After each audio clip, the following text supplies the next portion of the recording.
Di atas. Buka belakang di atas. A'udzu billahi minasyaitonir rajim. Bismillahirrahmanirrahim. Assalamualaikum warahmatullahi wabarakatuh. Innal hamdalillah nahmaduhu wa nasta'inuhu wa nastahdihi wa nastaghfiruh wa na'udzu billahi min shururi anfusina wa sayyiati a'malina. من يهده الله فلا مضل له ومن يضلله فلا هادي له اللهم صل على نبينا محمد وعلى آله وصحبه أجمعين اللهم علمنا ما جهلنا وذكرنا ما نسينا اللهم ربنا افتح بيننا وبين قومنا بالحق وأنت خير الفاتحين. Sahabat-sahabat dikasihi sekalian, alhamdulillah kita bersyukur pada Allah Subhanahu wa taala di atas limpahan nikmat daripada Allah Subhanahu wa taala semua kita dapat lagi berada pada pagi ini 15 Syaban 1441 Hijriah, berarti insya-Allah 2 minggu daripada sekarang kita akan menyambut bulan Ramadan al-Mubarak, bulan yang dimuliakan oleh Allah Subhanahu wa taala. Insya-Allah jika dipanjangkan umur oleh Allah, kita akan berpuasa pada tahun ini. Allahumma ballighna Ramadan. Ya Allah, ya Tuhan kami, sampaikanlah kami ini ya Allah kepada bulan Ramadan yang mulia. Bulan Ramadan bulan yang sentiasa ditunggu-tunggu oleh kita sekalian. Mudah-mudahan bulan keampunan, bulan rahmat ini kita akan mendapat curahan rahmat daripada Allah Subhanahu wa taala insya-Allah. Kawan-kawan yang dikasihi sekalian, kita sambung lagi pelajaran kita pagi ini berkenaan dengan keadaan kita di hari akhirat kelak, di mana kita telah baca pada hari kemarin iaitu beberapa golongan yang jika dia bertemu, yang apabila bertemu dengan Allah pada hari kiamat, maka Allah Subhanahu wa taala akan marah ataupun akan murka kepada mereka. Yang pertama disebutkan kemarin ialah golongan yang kaya, yang menikmati kekayaannya dengan boros. Yang kedua, orang yang menipu dan mungkir janji. Yang ketiga, orang yang salah guna harta Baitul Mal. Dan hari ini tersambung lagi yang keempat insya-Allah. Sahabat-sahabatku yang dikasihi sekalian, pada golongan yang keempat ini, bahawa Nabi kita SAW bilang lagi pada kita semuanya dosa-dosa yang kita kena ingat, kalau kita buat yang ni kita akan dimurkai oleh Allah. Hari ini ialah apabila kita menjadi perampas tanah orang. Ghasibul ardi. Ghasibul ardi artinya kita merampas tanah orang. Ghasib ialah, merampas ialah ya'khudhu syai'a unwatan. Kita mengambil sesuatu dengan cara yang keras. Paksa bil quwwati was sultah. Dengan cara kuat dan cara kita guna kuasa. Kita tengok pada hari ini ramai di kalangan manusia, kaum yang merampas bumi orang lain. Orang Israel contohnya merampas bumi umat Islam di Palestin dan sebagainya. Kita merampas hak orang lain itu hukumnya diharamkan oleh Allah Subhanahu wa taala. Kita merampas dan kita menguasai akan sesuatu bumi dengan cara yang zalim, maka itu hukumnya diharamkan oleh Allah Subhanahu wa taala. Dalam satu hadis Nabi sallallahu alaihi wasallam, Nabi kita bersabda, "Man akhadha minal ardi syai'an bighairi haqqihi khusifa bihi yaumal qiyamati ila sab'i aradin." Rawahul Bukhari. Siapa yang mengambil minal ardi syai'an, daripada tanah itu sesuatu, bighairi haqqihi, bukan dengan haknya. Kita ambil benda tanah ni bukan dengan cara hak, dengan cara menipu dan sebagainya, maka apa akan jadi? Khusifa bihi yaumal qiyamah, dia akan disedut dalam tanah, ditenggelami dalam tanah itu, dalam perut bumi, dia akan disedut, diazab dalam perut bumi, ila sab'i aradin, sampai kepada 7 petala bumi. Maksud di sini ialah kita diharamkan oleh Allah daripada kita mengambil tanah orang dengan cara yang tidak betul. Pada hadis yang lain Nabi kita sallallahu alaihi wasallam bersabda, Nabi kata, man zalama qida shibrin minal ardi tawaqahu Allahu sab'a aradin. Siapa dia yang menzalimi tanah orang, qida shibrin minal ardi, sekadar satu jengkal daripada bumi, tawaqahu Allahu sab'a aradin, Allah Subhanahu wa taala akan sedut dia dalam bumi itu, dalam perut, dalam 7 lapisan bumi. Ada ulama yang baca hadis ini dengan lafaz tuwiqahu. Allah Ta'ala akan belik, ditekak dia ni 7 petala bumi pada hari akhirat kelak. Oleh yang demikian kita kena ingat, jangan sekali-kali kita pulah, orang Kelantan panggil pulah harta saka. Kita pula harta saka untuk mendapatkan tanah tu kepada kita, itu hukumnya salah. Banyaklah contoh-contoh yang melibatkan hal ni. Dalam bahasa Allah kita orang Melayu ni kadang-kadang kita makan tara tanah orang. Kita makan tara tanah orang, maka hak tu adalah diharamkan oleh Allah Subhanahu wa taala. Tak boleh kita ambil tara tanah orang walaupun sekadar 1 jengkal. Ataupun kita tanam pokok atas tara, menyebabkan tuai tanah sebelah ni lari daripada tara tanah tadi kerana nak merah dengan kita. Ni orang panggil benda-benda yang orang panggil kita cuba nak merampas hak orang lain. Jaga baik-baik ya. Tanah ni jangan kita buat dosa dengan tanah. Tuan-tuan kena faham bahawasanya dosa lain mungkin mudah hilang, tapi dosa tanah ni dia tidak hilang. Pasal apa tak hilang? Sebab tanah tu tidak hilang, kecuali kita kena atas balik kepada tuan dia. Kalau kita ni rapah tanah orang, kemudian kita mati, tinggal kepada anak-anak kita ni tanah, ya tak betul, segi hukum syarak tanah ni tak betul, maka kita meninggalkan satu warisan, satu legasi harta yang tidak betul. Bila tinggal legasi harta tak betul, kita akan jumpa dengan susah apabila kita pergi di hari akhirat kelak. Jadi saya pesan untuk diri saya sendiri dan juga untuk semua sahabat-sahabat pendengar sekalian, jangan sekali-kali kita merampas tanah orang dengan cara yang diharamkan oleh Allah Subhanahu wa taala. Ghasibul ardi. Baik, kemudian golongan yang berikutnya ialah golongan yang bertemu dengan Allah, Allah Ta'ala marah pada dia. Golongan berikutnya, allazi yas'alu walahu ma yughnihi. Orang yang memohon sesuatu perkara, minta sesuatu perkara, walahu ma yughnih, sedangkan di sisinya itu sudah ada yang mencukupi wajahnya.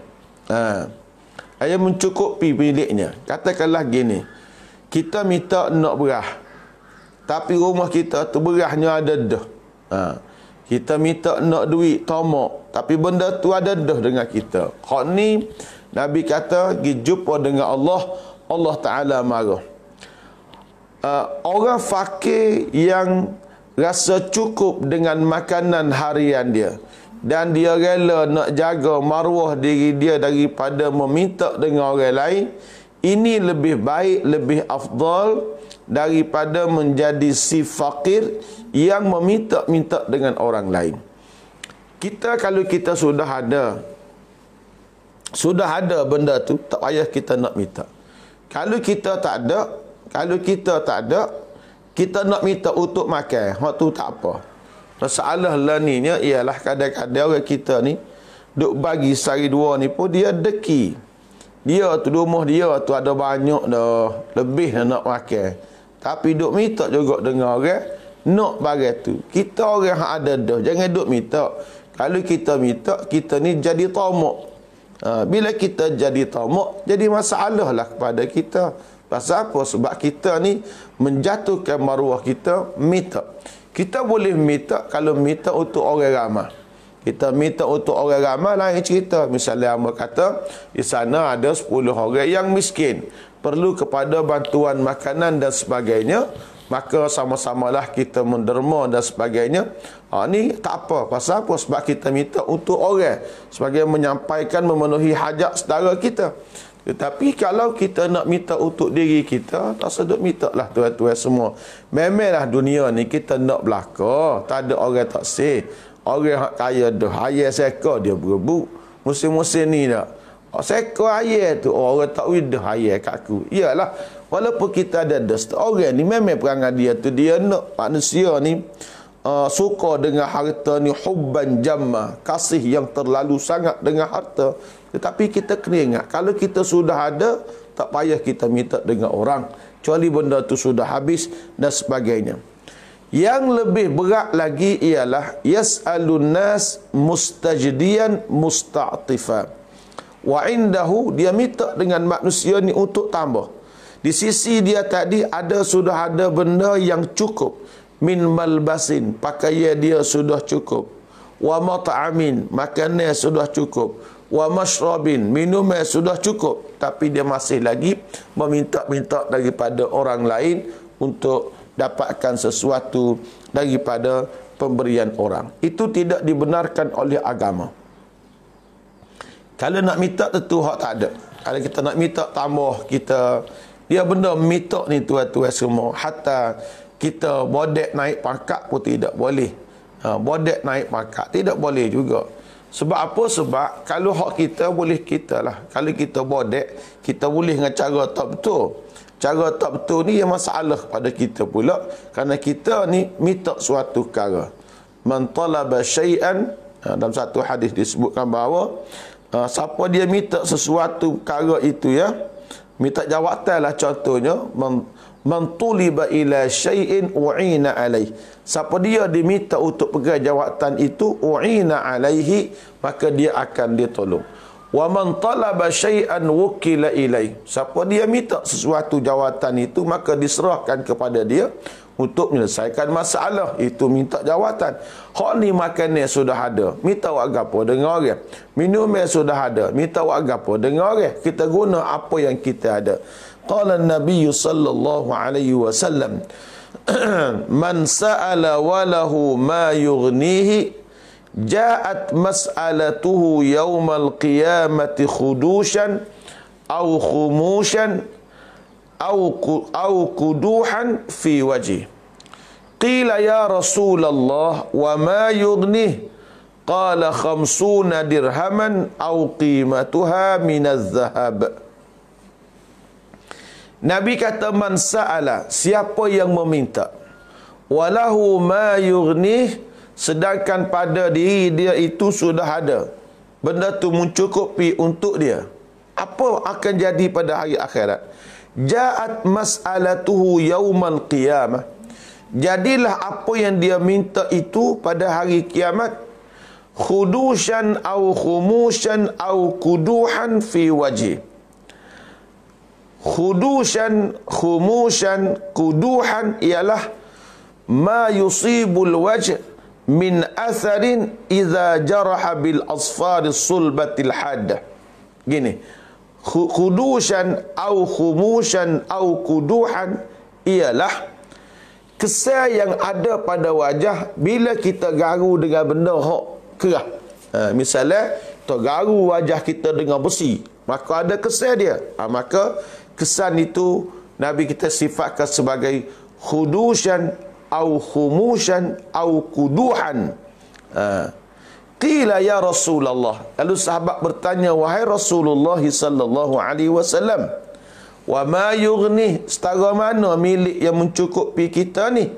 Qala 50 dirhaman. Nabi kata, kalau kamu sudah ada 50 dirham, yakni 50 ringgit, au qimatuha minaz zahab, ataupun ada satu nilai daripada emas mencukupi untuk keperluan kamu, maka itu sudah memadai. Gak orang-orang zaman kita ni tuan-tuan semua, banyak orang ada pitih. Kadang-kadang kita tengok saja orang kampung ni duit tak ada. Cuma orang kampung kita ni passion dia pasti suka kupu, dia suka beringat. hak tu yang ambil, yang minta, yang ambil, yang minta juga tu. Patut kita maaflah, hamba ni berah ada dah, cukuplah seminggu lagi. InsyaAllah minggu lagi tu barilah berah kamu, hamba akan ambil lah. Sebab hamba ni rasa cukup dah dengan apa yang ada. Kalau kita nak kaya, nak duit banyak, bukan dengan cara menipu lagu tu. Kita kena bekerja. Bekerja tu maksud adalah bab lain. Ni kita ni masalah kita mau minta, sedangkan benda ni sudah ada dengan kita. Ingat molek lagi minta berah di masjid, lagi minta berah rumah Tok Wakil ke rumah Tok Ngulu ke, musim-musim COVID-19 ni kita kena ingat molek, aku ni ada dah kau tak ada. Kalau aku ada dah, jangan minta. Kalau aku tak ada lagi, silakanlah kita ni minta. Tapi kalau fakir, kita tak meminta, itu lebih baik daripada yang lain. Yang ketiga pagi ni, orang yang bertemu dengan Allah dalam keadaan Allah Ta'ala marah pada dia ialah mana-mana orang yang tidak menjaga sembahyangnya. La yuhafizu ala salah. Orang yang tidak jaga sembahyangnya. Sembahyang ni tuan-tuan semua satu rukun Islam. Dan dia dibina di atas asas-asas yang kukuh. Bagi kita orang yang mentauhidkan Allah Subhanahu wa Ta'ala, sembahyang ini menjadi qurratu uyun, penghibur, penyejuk hati dan kesegaran kepada rohani kita sebab kita mencintai Allah Subhanahu wa Ta'ala. Tidak ada satu ibadah yang lebih besar nilainya daripada ibadah salat yang dikerjakan oleh kita semua. Batu ulama kata, inna salata silatun wa liqa'un. Sesungguhnya sembahyang itu satu hubungan dan satu pertemuan. Hubungan di antara hamba di bumi dengan kita sama-sama sembahyang berjamaah, dan juga yang keduanya menjadi pertemuan kita dengan Allah Subhanahu wa Ta'ala. Kalau nak munajat dengan Allah Subhanahu wa Ta'ala, kita pergilah ke masjid dan kita sembahyang. Batu semaya ni tuan-tuan, satu munajat di antara seorang hamba dengan Allah Subhanahu wa Ta'ala. Sembahyang ini memberi manfaat kepada tuannya pada hari akhirat kelak. Nabi kita sallallahu alaihi wasallam bersabda dalam masalah menjaga sembahyang, sebab orang tak sembahyang dia jumpa dengan Allah, Allah Subhanahu wa Ta'ala akan murka pada mereka. Qala, kata Nabi, man hafaza 'alaiha, siapa dia yang menjaga sembahyang ini, kanat lahu nuran wa burhanan wa najatan yaumal qiyamah, maka bagi si pelakunya, yakni orang sembahyang tadi, sembahyang itu menjadi cahaya untuknya pada hari akhirat kelak. Sembahyang juga menjadi satu hujah untuknya pada hari akhirat kelak. Sembahyang juga menjadi satu kapal yang akan menyelamatkan kita, menjayakan kita pada hari kiamat. Wa man lam yuhafiz 'alaiha, mana-mana orang yang tidak menjaga sembahyang, maka tidak adalah baginya cahaya. Lam takul lahu nuran, tidak ada baginya cahaya, tidak ada baginya peguam bela, tidak ada baginya kejayaan. Wa kana yaumal qiyamati ma'a qaruna wa ma'a fir'auna wa qaruna wa hamana wa Ubay bin Khalafin. Dan orang yang tidak sembahyang ini, kata Nabi sallallahu alaihi wasallam, bila dia dikumpulkan pada hari kiamat kelak ma'a Fir'aun, dia akan dikumpulkan bersama-sama dengan Fir'aun, wa Qarun bersama dengan Qarun, wa Haman bersama dengan Haman, wa Ubay bin Khalafin, dan juga Ubay bin Khalaf, sebagaimana hadis riwayat Imam Ahmad wa Ibnu Majah wa Ibnu Hibban rahimahumallahu tabaraka wa ta'ala. Jadi ingat molek, kalau orang tidak semaya, seksa. Tak ada nak semaya kerana sibuk jaga kuasa, duduk dengan Fir'aun. Tak ada nak semaya sibuk jaga harta, duduk dengan Qarun. Tak ada semaya sebab duduk sibuk taat kepada ketua, ikut bos suruh. Orang ni bersama Haman. Dan orang yang sibuk dengan urusan koprak dia, di hari akhirat kelak dia dibangkitkan oleh Allah, tak semaya duduk bersama Ubay bin Khalaf. Empat tokoh ini, Fir'aun baik, Qarun baik, Haman baik, Ubay bin Khalaf baik, semua mereka ini adalah penghuni neraka Allah Subhanahu wa taala. Oleh yang demikian, sama-samalah kita menjaga sembahyang kita. Lebih-lebih lagi, kita di musim COVID coronavirus ini, kita kena ingat bahawasanya jaga sembahyang terlalu mudah. Tak ada benda lain nak buat di rumah. Makan, minum, makan, minum, makan, minum. Begitulah seterusnya ya. Kita makan, kita minum, kita aktiviti keluarga, kemudian kita teruskan dengan kehidupan harian kita. Masuk waktu semaya, kita pakat jaga semaya berlaku. Ambil air semaya molek, pakai tu biar comel nak semaya. Patu semaya dengan molek betul tahiyat tahiyat dan sebagainya. Ini semua orang panggil kita kena jaga semaya dengan baik dan sempurna. Golongan berikutnya lagi ialah yang Allah Ta'ala kata Nabi sebut jumpa dengan Allah, Allah murka pada mereka. Al-Mughtab, orang yang suka mengumpat. Wan-Namam, orang yang suka menjadi batu api. Al-Mughtab maknanya kita menyebut keburukan saudara kita. Kita menyebut keburukan saudara kita. Zikruka akhaka bima yakrah. Kita menyebut keburukan saudara kita yang dia tidak suka.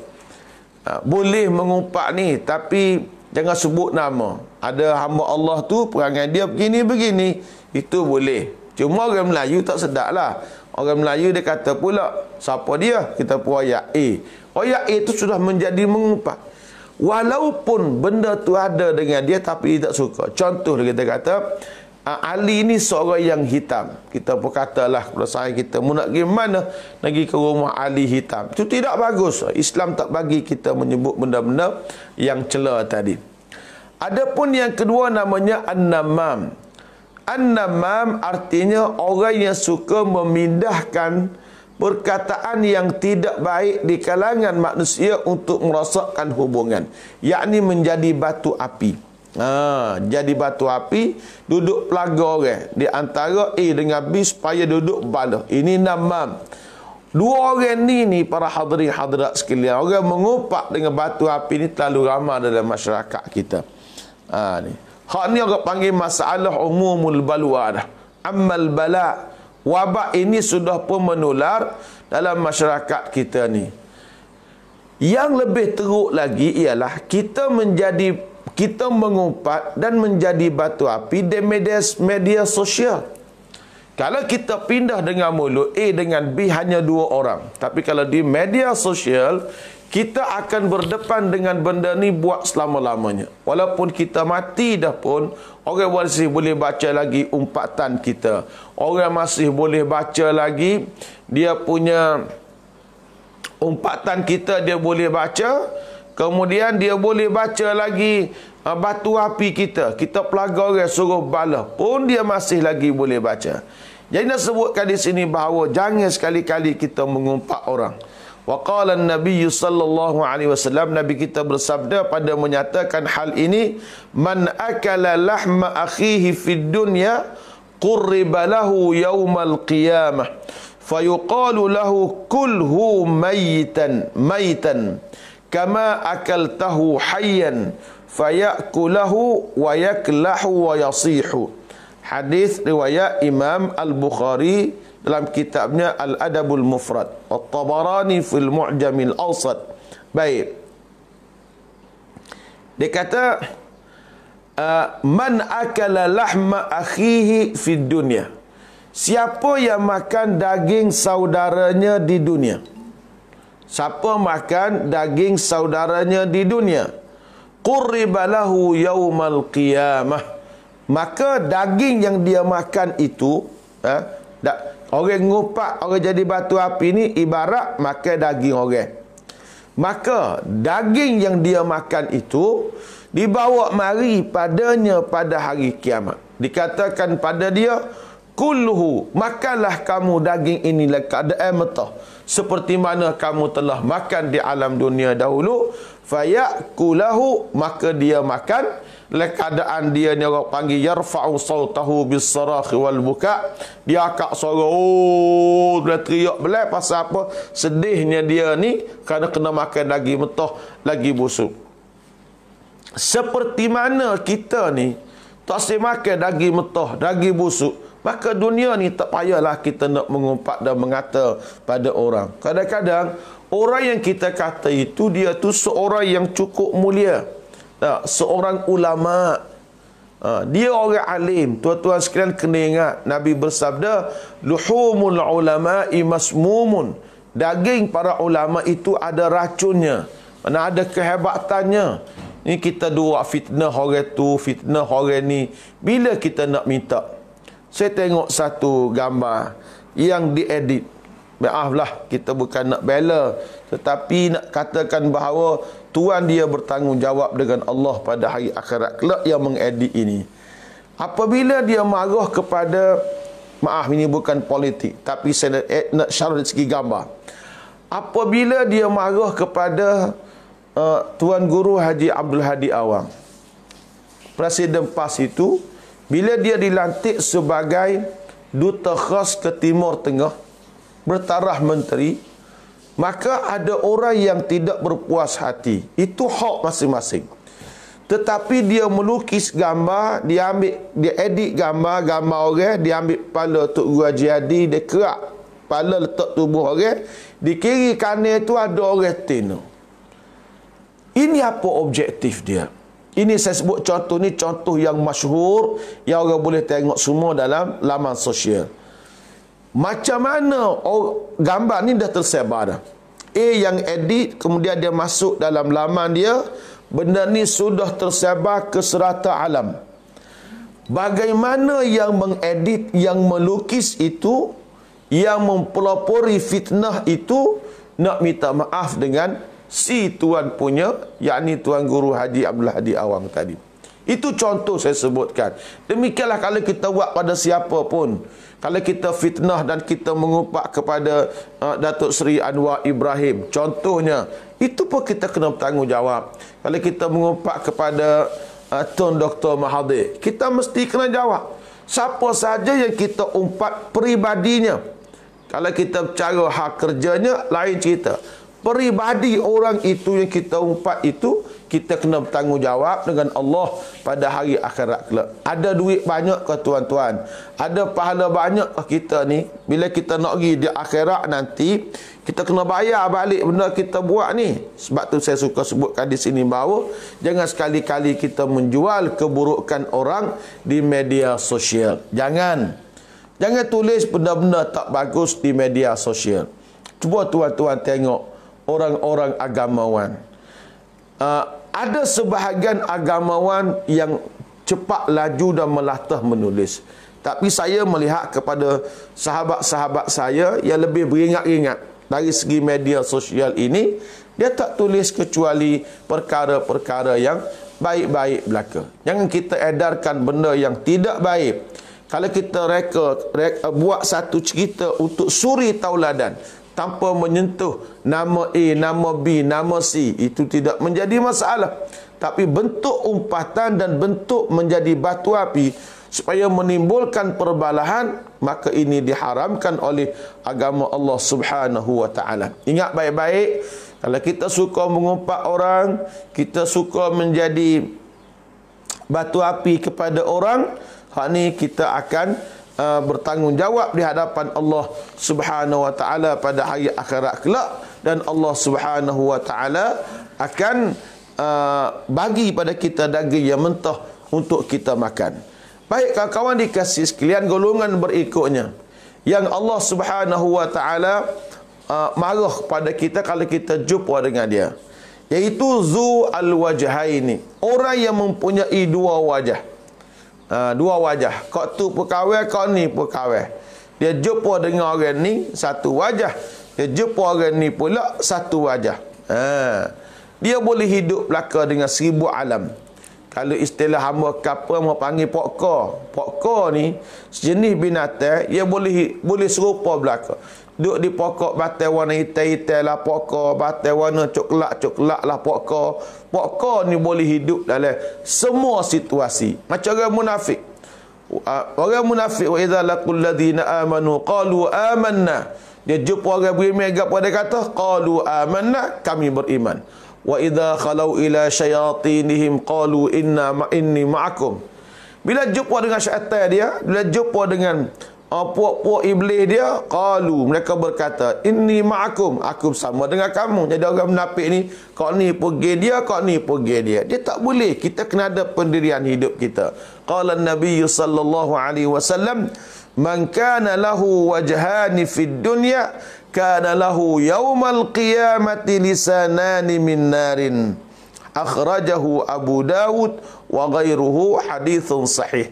Nabi kata, man kana lahu wajhani fid dunya, siapa yang dia dunia ni ada dua wajah. Dua wajah. Kau tu jadi, kau ni pun jadi. Kana lahu yaumal qiyamati lisanani min narin, maka baginya pada hari kiamat kelak ada dua lidah daripada api neraka Allah Subhanahu wa ta'ala. Jadi kalau kita boleh duduk belakang kau tu kau ni, dia tak boleh. Dia tuan-tuan semua, kita ni kena ada pendirian. Bukan soalan kita balas dengan siapa. Buktikan kita ni siapa. Aku ini pendirianku. Ni kalau kita nak ambil hati belakang, duduk dua wajah. Dengan orang ni nak jaga, hal ni nak jaga. Orang salah kita kata betul. So nak jaga hati manusia lain, dia tak boleh lah. Kita boleh saing dengan dia. Kita royak dia, hak ni segi hukumnya salah, hak ni segi hukumnya betul. Ni nak jaga hati supaya boleh selamat belaka. Tak boleh. Tak boleh lagu tu. Al-haq, al-haqqu, al-haq. Benar, benar. Al-khata, salah, salah lah. Dosa, dosa. Pahala, pahala. Ni nak jaga hati manusia ni kak. Hak dosa pun jadi pahala. Bagi setengah-setengah orang, lagu itulah perangai dia. Kita minta Allah Subhanahu wa ta'ala lindungi kita sekalian. Kemudian akhir sekali pada hari ini, golongan yang bertemu dengan Allah Ta'ala murka pada mereka ialah al-musawwiruna, iaitu orang-orang yang menjadi tukang-tukang patung. Sini ramai orang silap faham masalah taswir. Taswir dia terjemahkan dengan gambar.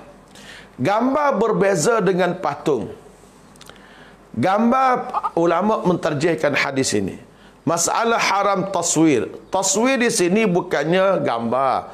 Taswir di sini adalah patung. Taswir gambar ni tuan-tuan ialah bayangan kepada objek. Ini objek. Kita ambil gambar. Bayar dia saja. Contoh. Kalau kita ambil gambar orang perut bucik, adakah bila tua-tua jamuh di gambar dia tu, serah bucik dia? Tak. Itu bayangan objek. Gambar kita ambil. Yang tidak bolehnya ialah kita buat replika patung dia. Itu yang tidak boleh. Patung tidak boleh. Qala an-nabiy sallallahu alaihi wasallam, innal ladzina yasna'una hadhihi as-suwar yu'azzabuna yawmal qiyamah yuqalu lahum uhyu ma khalaqtum. Baik. Orang yang buat gambar ini, buat patung ini, akan diazab pada hari kiamat. Dikatakan, hidupkanlah apa yang kamu buat itu. Pasal apa? Sebab dia buat patung. Tak boleh kita nak buat patung. Orang lain ni kadang-kadang dia ambil patung tu, patung anjing, patung rimau dalam bentuk bata ke, dia buat tidur di rumah dia. Dia kalau patung gitu jangan cukup seekor. Pernah berlaku satu kali dalam masyarakat kita ni, orang nak hadiahkan seekor burung kepada seseorang.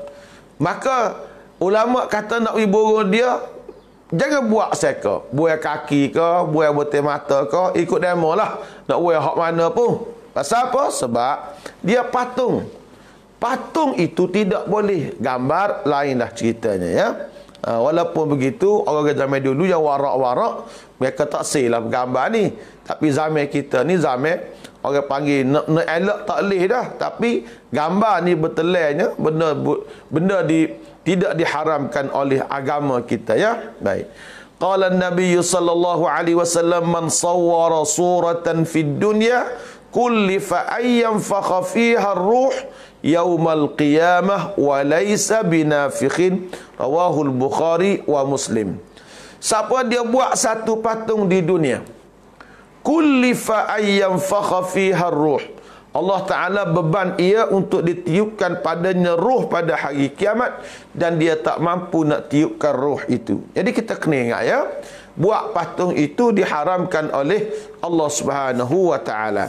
Kesimpulannya pada pagi ini ialah ada beberapa golongan manusia yang Allah Subhanahu wa Ta'ala murka padanya bila dia bertemu di hari akhirat. Jumpa dengan hak ni, Allah Ta'ala marah kepada dia. Tuhan ni dia marah, tak ada orang berani. Siapa dia? Pertama, orang kaya yang bermewah-mewah dengan harta mereka. Yang kedua, orang yang menipu dan mencerobohi janji, di golongan munafik di hari akhirat. Yang ketiga, orang yang menipu akan harta awam. Yang keempat ialah perampas kepada tanah orang. Yang kelima, meminta sesuatu dengan orang lain sedangkan benda itu sudah ada dengan kita. Yang keenam, orang yang tidak menjaga sembahyang. Yang ketujuh, orang yang suka mengumpat. Yang ke-8, orang yang suka menjadi batu api. Yang ke-9, orang yang tidak ada pendirian talam dua muka. Dan yang ke-10-nya ialah orang-orang yang disifatkan sebagai tukang-tukang patung. Ini semua 10 jenis manusia. Kalau bertemu dengan Allah Subhanahu wa Ta'ala pada hari akhirat kelak, maka dia akan dimurkai oleh Allah Subhanahu wa Ta'ala. Ini semua orang panggil benda-benda yang tidak diharuskan, benda-benda yang diharamkan oleh Allah Subhanahu wa Ta'ala untuk kita lakukannya. Oleh yang demikian, saya serulah kepada semua sidang pendengar sekalian, jangan kita buat 10 perkara ini dibimbangi ianya akan menjejaskan apa-apalah pada hari kiamat kelak bila kita pergi jumpa dengan Allah Subhanahu wa Ta'ala. Mudah-mudahan Allah Subhanahu wa Ta'ala merahmati kita sekalian dalam kehidupan kita semua. Bertemu lagi malam ni kuliah maghrib bersama saya, akhir surah Luqman, dan juga insya-Allah pada pagi besok, pagi Jumaat, kita akan baca pula berkenaan dengan menerima buku amalan dan juga pembentangan amalan kita dan hisab kita oleh Allah Subhanahu wa Ta'ala pada hari akhirat kelak. Insya-Allah barangkali kalau tak habis pun kitab saya ni, boleh jadi separuh daripadanya akan habis. Dan semua yang saya sebutkan dalam kuliah ini daripada kitab Al-Alamul Akhir yang status hadisnya adalah hadis-hadis yang sahih seperti yang telah ditakhrijkan oleh para alim ulama. Di kawan-kawan dikasihi sekalian, mudah-mudahan Allah bagi manfaatnya kepada kita semua, dan kita bertemu lagi pada malam ini dan juga pada pagi besok insya-Allah. Terima kasih kerana sentiasa bersama saya dan sentiasa view kuliah-kuliah saya. Mudah-mudahan Allah Subhanahu wa Ta'ala merahmati tuan-tuan dan merahmati saya untuk kehidupan yang lebih sejahtera di dunia juga hari akhirat. Kita mohon pada Allah Subhanahu wa Ta'ala supaya Allah Subhanahu wa Ta'ala selamatkan negara kita daripada virus corona ini, supaya kita dapat menyambut Ramadan seperti biasa, boleh membantu orang ziarah seperti biasa, boleh bertarawih secara berjamaah seperti biasa, tapi dengan syarat kita kena stay at home, duduklah di rumah kita untuk membantu kawan-kawan kita yang kesusahan bekerja berat di hospital sana kerana mereka terpaksa bekerja lebih masa. Mudah-mudahan Allah merahmati keluarga sahabat-sahabat kita yang berada di garisan pertama frontliner ini. Mudah-mudahan mereka dapat kepuasan, dapat pahala yang setimpal daripada Allah Subhanahu wa Ta'ala, insya-Allah Ta'ala. A'udzu billahi minasyaitonir rajim. Bismillahirrahmanirrahim. Alhamdulillah rabbil alamin, wassalatu wassalamu ala Rasulillah wa ala alihi wa sahbihi ajma'in. Allahumma ighfir lana dhunubana wa liwalidayna warhamhuma kama rabbayana saghira. Wa li jami'il muslimina wal muslimat wal mu'minina wal mu'minat al ahya'i minhum wal amwat. Allahumma inna nas'aluka ilman nafi'a ورزقا واسعا وعملا متقبلا. اللهم بارك لنا في أولادنا ولا تضرهم، وفقهم لطاعتك وارزقنا برهم. اللهم إنا نعوذ بك من البرص والجنون والجذام ومن سيء الأسقام يا رب العالمين. اللهم إنا نعوذ بك من البرص والجنون والجذام ومن سيء الأسقام يا رب العالمين. اللهم ارفع عنا البلاء والوباء. اللهم ارفع عنا البلاء والوباء. اللهم ارفع عنا البلاء والوباء. ربنا آتنا في الدنيا حسنة وفي الآخرة حسنة وقنا عذاب النار. وصلى الله على نبينا محمد وعلى آله وصحبه أجمعين. وآخر دعوانا أن الحمد لله رب العالمين. والسلام عليكم ورحمة الله وبركاته.